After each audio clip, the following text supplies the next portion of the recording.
don't expect medal from throwers, and if you are giving these kind of facilities. The journey from a rookie to an elite athlete is paved with relentless hard work, rigorous practice, and a bit of luck. For budding athletes, the primary expenses include diet, quality shoes, protein supplements, and event-specific gear.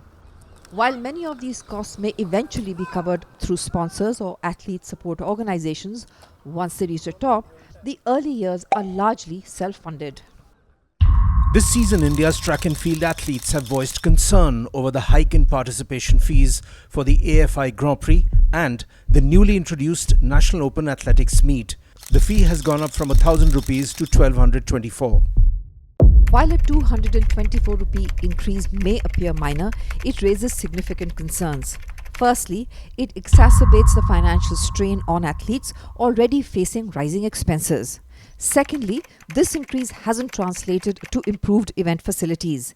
Basic necessities such as drinking water are frequently absent even at national level competitions.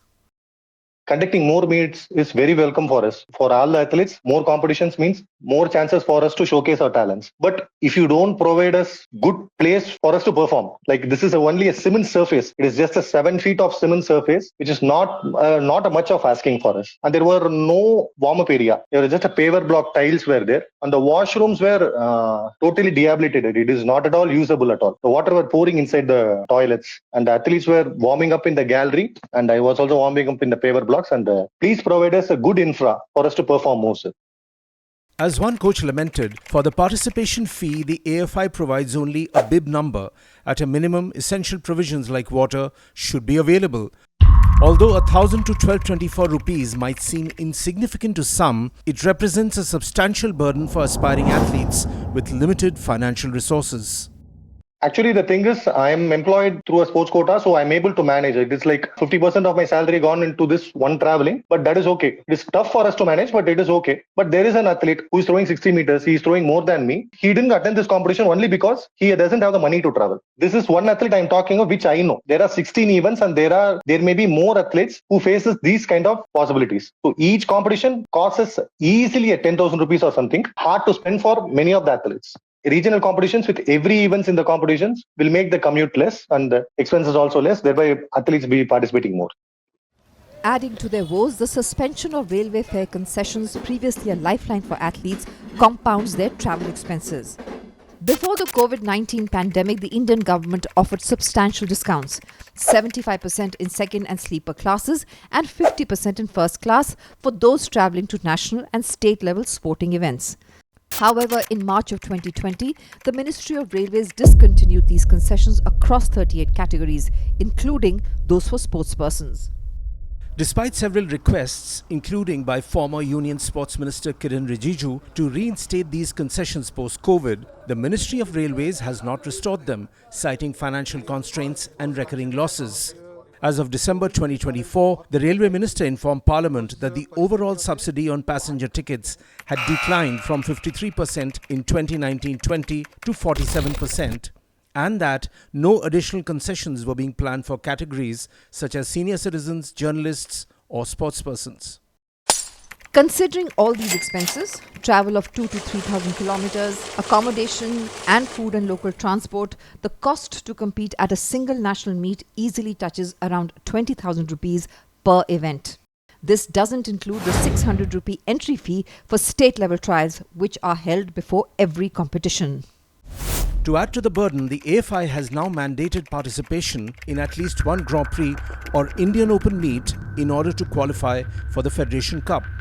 This adds another at least 15,000 to 20,000 to the overall expenditure, since not all meets include every event.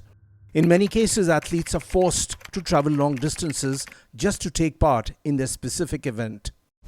In all, an athlete may end up spending 40,000 rupees or more just to compete at the Fed Cup. And often the athlete needs a companion, such as a coach, family member or friend who helps them as a physio or dietitian. This doubles the cost. There was one official whom Praveen and everyone were complaining. Like when three of us were there, and he was also complaining. He was complaining that don't expect medal from throwers, and if you are giving these kind of facilities, what he said was even in the last Open Nationals at Bangalore, the facilities was poor for conducting hammer and discus competition. So how can you expect us to medal when you give these kind of facilities for us to perform? And that was his appeal to that chief technical delegate, I guess. He was the one conducting the event. Chief technical delegate, I don't know his name, but he also acknowledged that this circle is very poor. It was very poor from yesterday evening, and I tried to patch it up, but it didn't work. Other athletes also complained that if you touch the surface, the cement's coming off. Even to stand on it was a difficulty, let alone throwing. AFI's mandatory participation policy is burning a hole in the pockets of many budding athletes. For example, one athlete training in the south had to travel to Gujarat for Indian Open 2 because their event was not included in the earlier legs. Later, AFI added that same event to the Chennai leg, meaning the 70,000 rupees spent on travel and participation could have been better utilized. To be fair, the AFI's intention behind mandating participation in the Grand Prix and Open meets does have some benefits. Without it, some athletes might avoid serious competition and use banned substances while training, peaking only for the Fed Cup to secure Asian qualifications without being able to replicate those performances at the Asian Athletics Championships. This rule is meant to help athletes who've been practicing regularly without any foul play, and they will be able to get a fair chance at the Fed Cup. But as many have argued, better planning is needed. This year, several events were added or rescheduled at the last minute, causing confusion and financial strain.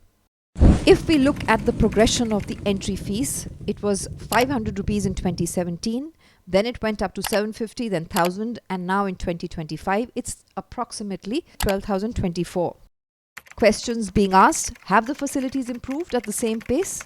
Athletes and coaches argue certainly not. These numbers are also based on estimates, as no official data has been made public.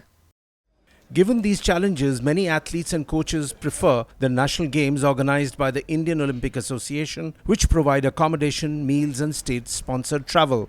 These events allow athletes to focus on performance without the added stress of funding their own participation. Watching India's below-average performance at the Asian and world level, we usually end up criticizing our athletes. We looked at easing their lives with small benefits than drown them in prize money when they win big.